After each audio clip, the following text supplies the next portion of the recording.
ओम नमो भगवते वासुदेवाय। श्रीमद् भागवत महात्म्य, पहला अध्याय। देवर्षि नारद की भक्ति से भेंट। सच्चिदानंद स्वरूप भगवान श्री कृष्ण को हम नमस्कार करते हैं, जो जगत की उत्पत्ति, स्थिति और विनाश के हेतु तथा आध्यात्मिक, आधिदैविक और आधि भौतिक तीनों प्रकार के तापों का नाश करने वाले हैं। जिस समय श्री शुकदेव जी का यज्ञोपवीत संस्कार भी नहीं हुआ था तथा लौकिक वैदिक कर्मों के अनुष्ठान का अवसर भी नहीं आया था, तभी उन्हें अकेले ही संन्यास लेने के लिए घर से जाते देखकर उनके पिता व्यास जी विरह से कातर होकर पुकारने लगे, बेटा बेटा तुम कहां जा रहे हो? उस समय वृक्षों ने तन्मय होने के कारण श्री शुकदेव जी की ओर से उत्तर दिया था, ऐसे सर्वभूत हृदय स्वरूप श्री शुकदेव मुनि को मैं नमस्कार करता हूं। एक बार भगवत कथामृत का रसास्वादन करने में कुशल मुनिवर शौनक जी ने नैमिषारण्य क्षेत्र में विराजमान महामति सूत जी को नमस्कार करके उनसे पूछा। शौनक जी बोले, सूत जी, आपका ज्ञान अज्ञानांधकार को नष्ट करने के लिए करोड़ों सूर्यों के समान है। आप हमारे कानों के लिए रसायन, अमृत स्वरूप सार गर्भित कथा कहिए। भक्ति, ज्ञान और वैराग्य से प्राप्त होने वाले महान विवेक की वृद्धि किस प्रकार होती है तथा वैष्णव लोग किस तरह इस माया मोह से अपना पीछा छुड़ाते हैं। इस घोर कलिकाल में जीव प्रायः आसुरी स्वभाव के हो गए हैं। विविध क्लेशों से आक्रांत इन जीवों को शुद्ध दैवी शक्ति संपन्न बनाने का सर्वश्रेष्ठ उपाय क्या है?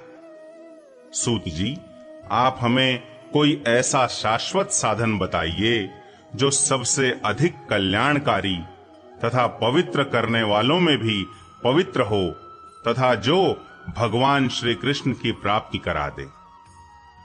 चिंतामणि केवल लौकिक सुख दे सकती है और कल्प वृक्ष अधिक से अधिक स्वर्गीय संपत्ति दे सकता है, परंतु गुरुदेव प्रसन्न होकर भगवान का योगी दुर्लभ नित्य वैकुंठ धाम दे देते हैं।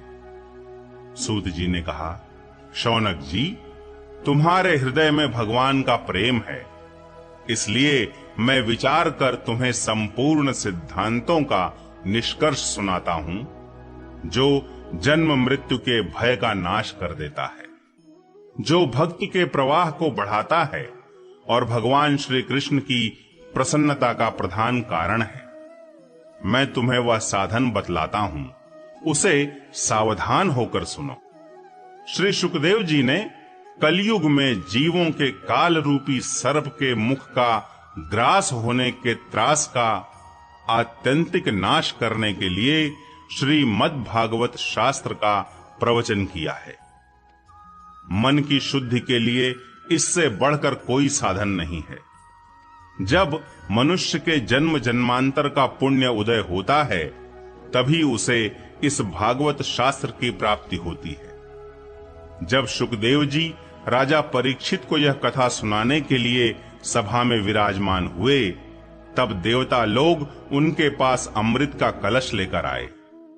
देवता अपना काम बनाने में बड़े कुशल होते हैं, अतः यहां भी सबने शुकदेव मुनि को नमस्कार करके कहा, आप यह अमृत लेकर बदले में हमें कथामृत का दान दीजिए।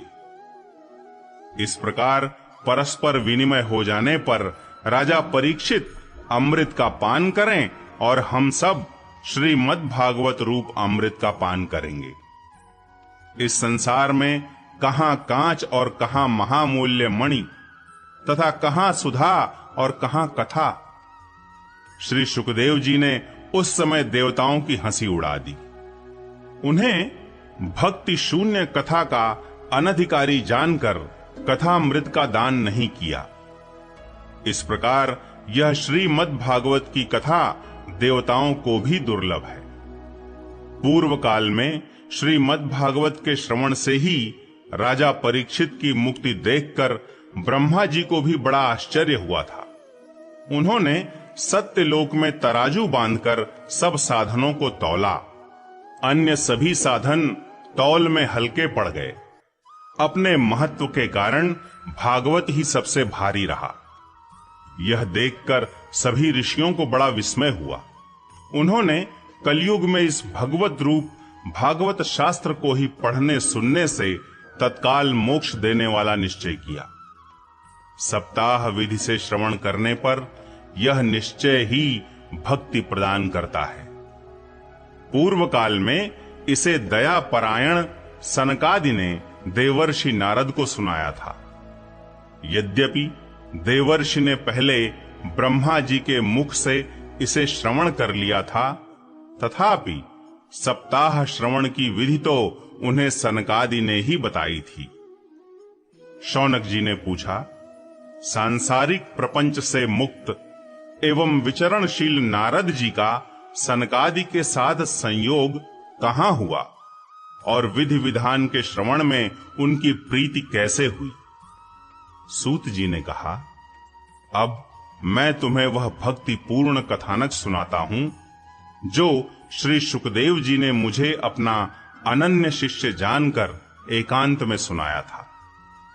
एक दिन विशालापुरी में वे चारों निर्मल ऋषि सत्संग के लिए आए। वहां उन्होंने नारद जी को देखा। सनकादि ने पूछा, ब्रह्मन, आपका मुख उदास क्यों हो रहा है? आप चिंतातुर कैसे हैं? इतनी जल्दी जल्दी आप कहां जा रहे हैं और आपका आगमन कहां से हो रहा है? इस समय तो आप उस पुरुष के समान व्याकुल जान पड़ते हैं जिसका सारा धन लुट गया हो। आप जैसे आसक्ति रहित पुरुषों के लिए यह उचित नहीं है। इसका कारण बताइए। नारद जी ने कहा, मैं सर्वोत्तम लोक समझकर पृथ्वी में आया था। यहां पुष्कर, प्रयाग, काशी, गोदावरी, हरिद्वार, कुरुक्षेत्र, श्रीरंग और सेतुबंध आदि कई तीर्थों में मैं इधर उधर विचरता रहा, किंतु मुझे कहीं भी मन को संतोष देने वाली शांति नहीं मिली। इस समय अधर्म के सहायक कलयुग ने सारी पृथ्वी को पीड़ित कर रखा है। अब यहां सत्य, तप, शौच, दया, दान आदि कुछ भी नहीं है। बेचारे जीव केवल अपना पेट पालने में लगे हुए हैं। वे असत्यभाषी, आलसी, मंदबुद्धि, भाग्यहीन, उपद्रवग्रस्त हो गए हैं। जो साधु संत कहे जाते हैं वे पूरे पाखंडी हो गए हैं। देखने में तो वे विरक्त हैं, किंतु स्त्री धन आदि सभी का परिग्रह करते हैं। घरों में स्त्रियों का राज्य है। साले सलाहकार बने हुए हैं। लोभ से लोग कन्या विक्रय करते हैं और स्त्री पुरुषों में कलह मचा रहता है। महात्माओं के आश्रम, तीर्थ और नदियों पर यवनों का अधिकार हो गया है। उन दुष्टों ने बहुत से देवालय भी नष्ट कर दिए हैं। इस समय यहां न कोई योगी है, न सिद्ध है, न ज्ञानी है और न सत्कर्म करने वाला ही है। सारे साधन इस समय कलिरूप दावानल से जलकर भस्म हो गए हैं। इस कलयुग में सभी देशवासी बाजारों में अन्न बेचने लगे हैं। ब्राह्मण लोग पैसा लेकर वेद पढ़ाते हैं और स्त्रियां वेश्यावृत्ति से निर्वाह करने लगी हैं। इस तरह कलयुग के दोष देखता और पृथ्वी पर विचरता हुआ मैं यमुना जी के तट पर पहुंचा, जहां भगवान श्री कृष्ण की अनेकों लीलाएं हो चुकी हैं। मुनिवरों, सुनिए, वहां मैंने एक बड़ा आश्चर्य देखा। वहां एक युवती स्त्री खिन्न मन से बैठी थी। उसके पास दो वृद्ध पुरुष अचेत अवस्था में पड़े जोर जोर से सांस ले रहे थे। वह तरुणी उनकी सेवा करती हुई कभी उन्हें चेत कराने का प्रयत्न करती और कभी उनके आगे रोने लगती थी। वह अपने शरीर के रक्षक परमात्मा को दसों दिशाओं में देख रही थी। उसके चारों ओर सैकड़ों स्त्रियां उसे पंखा झल रही थीं और बार बार समझाती जाती थीं। दूर से यह सब चरित्र देखकर मैं कुतूहलवश उसके पास चला गया। मुझे देखकर वह युवती खड़ी हो गई और बड़ी व्याकुल होकर कहने लगी। युवती ने कहा, अजी महात्मा जी, क्षण भर ठहर जाइए और मेरी चिंता को भी नष्ट कर दीजिए। आपका दर्शन तो संसार के सभी पापों को सर्वथा नष्ट कर देने वाला है। आपके वचनों से मेरे दुख की भी बहुत कुछ शांति हो जाएगी। मनुष्य का जब बड़ा भाग्य होता है तभी आपके दर्शन हुआ करते हैं। नारद जी कहते हैं, तब मैंने उस स्त्री से पूछा, देवी, तुम कौन हो? ये दोनों पुरुष तुम्हारे क्या होते हैं और तुम्हारे पास ये कमल नयनी देवियां कौन हैं? तुम हमें विस्तार से अपने दुख का कारण बताओ। युवती ने कहा, मेरा नाम भक्ति है। ये ज्ञान और वैराग्य नामक मेरे पुत्र हैं। समय के फेर से ही ये ऐसे जर्जर हो गए हैं। ये देवियां गंगा जी आदि नदियां हैं। ये सब मेरी सेवा करने के लिए ही आई हैं। इस प्रकार साक्षात देवियों के द्वारा सेवित होने पर भी मुझे सुख शांति नहीं है। तपोधन, अब ध्यान देकर मेरा वृत्तांत सुनिए। मेरी कथा वैसे तो प्रसिद्ध है, फिर भी उसे सुनकर आप मुझे शांति प्रदान करें। मैं द्रविड़ देश में उत्पन्न हुई, कर्नाटक में बढ़ी, कहीं कहीं महाराष्ट्र में सम्मानित हुई, किंतु गुजरात में मुझको बुढ़ापे ने आ घेरा। वहां घोर कलयुग के प्रभाव से पाखंडियों ने मुझे अंग भंग कर दिया। चिरकाल तक यह अवस्था रहने के कारण मैं अपने पुत्रों के साथ दुर्बल और निस्तेज हो गई। अब जब से मैं वृंदावन आई, तब से पुनः परम सुंदरी स्वरूपवती नवयुवती हो गई हूं। किंतु सामने पड़े हुए ये दोनों मेरे पुत्र थके मांदे दुखी हो रहे हैं। अब मैं यह स्थान छोड़कर अन्यत्र जाना चाहती हूं। ये दोनों बूढ़े हो गए हैं। इसी दुख से मैं दुखी हूं। मैं तरुणी क्यों और ये दोनों मेरे पुत्र बूढ़े क्यों? हम तीनों साथ साथ रहने वाले हैं, फिर यह विपरीतता क्यों? होना तो यह चाहिए कि माता बूढ़ी हो और पुत्र तरुण। इसी से मैं आश्चर्यचकित चित्त से अपनी इस अवस्था पर शोक करती रहती हूं। आप परम बुद्धिमान एवं योग निधि हैं। इसका क्या कारण हो सकता है, बताइए। नारद जी ने कहा, साध्वी, मैं अपने हृदय में ज्ञान दृष्टि से तुम्हारे संपूर्ण दुख का कारण देखता हूं। तुम्हें विषाद नहीं करना चाहिए। श्री हरि तुम्हारा कल्याण करेंगे। सूत जी कहते हैं, मुनिवर नारद जी ने एक क्षण में ही उसका कारण जानकर कहा। नारद जी ने कहा, देवी, सावधान होकर सुनो। यह दारुण कलयुग है। इसी से इस समय सदाचार, योग मार्ग और तप आदि सभी लुप्त हो गए हैं। लोग शठता और दुष्कर्म में लगकर अघासुर बन रहे हैं। संसार में जहां देखो वहीं सत्पुरुष दुख से म्लान हैं और दुष्ट सुखी हो रहे हैं। इस समय जिस बुद्धिमान पुरुष का धैर्य बना रहे, वही बड़ा ज्ञानी या पंडित है। पृथ्वी क्रमशः प्रतिवर्ष शेष जी के लिए भार रूप होती जा रही है। अब यह छूने योग्य तो क्या, देखने योग्य भी नहीं रह गई है और न इसमें कहीं मंगल ही दिखाई देता है। अब किसी को पुत्रों के साथ तुम्हारा दर्शन भी नहीं होता।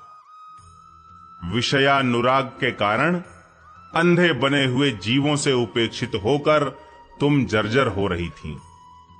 वृंदावन के संयोग से तुम फिर नवीन तरुणी हो गई हो। अतः यह वृंदावन धाम धन्य है, जहां भक्ति सर्वत्र नृत्य कर रही है। परंतु तुम्हारे इन दोनों पुत्रों का यहां कोई ग्राहक नहीं है, इसलिए इनका बुढ़ापा नहीं छूट रहा है। यहां इनको कुछ आत्म सुख की प्राप्ति होने के कारण ये सोते से जान पड़ते हैं। भक्ति ने कहा, राजा परीक्षित ने इस पापी कलयुग को क्यों रहने दिया? इसके आते ही सब वस्तुओं का सार न जाने कहां चला गया। करुणामय श्री हरि से भी यह अधर्म कैसे देखा जाता है? मुने, मेरा यह संदेह दूर कीजिए। आपके वचनों से मुझे बड़ी शांति मिली है। नारद जी ने कहा, बाले, यदि तुमने पूछा है तो प्रेम से सुनो कल्याणी। मैं तुम्हें सब बताऊंगा और तुम्हारा दुख दूर हो जाएगा। जिस दिन भगवान श्री कृष्ण इस भूलोक को छोड़कर अपने परम धाम को पधारे, उसी दिन से यहां संपूर्ण साधनों में बाधा डालने वाला कलयुग आ गया। दिग्विजय के समय राजा परीक्षित की दृष्टि पड़ने पर कलयुग दीन के समान उनकी शरण में आया। भ्रमर के समान सारग्राही राजा ने यह निश्चय किया कि इसका वध मुझे नहीं करना चाहिए, क्योंकि जो फल तपस्या, योग एवं समाधि से भी नहीं मिलता, कलयुग में वही फल श्री हरि कीर्तन से ही भली भांति मिल जाता है। इस प्रकार सारहीन होने पर भी उसे इस एक ही दृष्टि से सार युक्त देखकर उन्होंने कलयुग में उत्पन्न होने वाले जीवों के सुख के लिए ही इसे रहने दिया था।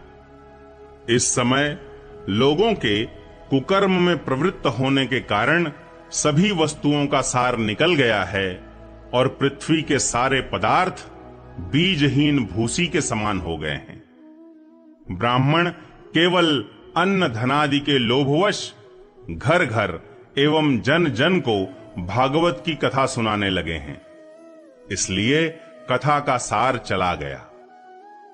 तीर्थों में नाना प्रकार के अत्यंत घोर कर्म करने वाले नास्तिक और नारकी पुरुष भी रहने लगे हैं, इसलिए तीर्थों का भी प्रभाव जाता रहा। जिनका चित्त निरंतर काम, क्रोध, महान लोभ और तृष्णा से तपता रहता है, वे भी तपस्या का ढोंग करने लगे हैं, इसलिए तप का भी सार निकल गया। मन पर काबू न होने के कारण तथा लोभ, दंभ और पाखंड का आश्रय लेने के कारण एवं शास्त्र का अभ्यास न करने से ध्यान योग का फल मिट गया। पंडितों की यह दशा है कि वे अपनी स्त्रियों के साथ भैंसों की तरह रमण करते हैं। उनमें संतान पैदा करने की ही कुशलता पाई जाती है, मुक्ति साधन में वे सर्वथा अकुशल हैं। संप्रदायानुसार प्राप्त हुई वैष्णवता भी कहीं देखने में नहीं आती। इस प्रकार जगह जगह सभी वस्तुओं का सार लुप्त हो गया है। यह तो इस युग का स्वभाव ही है, इसमें किसी का दोष नहीं है। इसी से पुंडरीकाक्ष भगवान बहुत समीप रहते हुए भी यह सब सह रहे हैं। सूत जी कहते हैं, शौनक जी, इस प्रकार देवर्षि नारद के वचन सुनकर भक्ति को बड़ा आश्चर्य हुआ।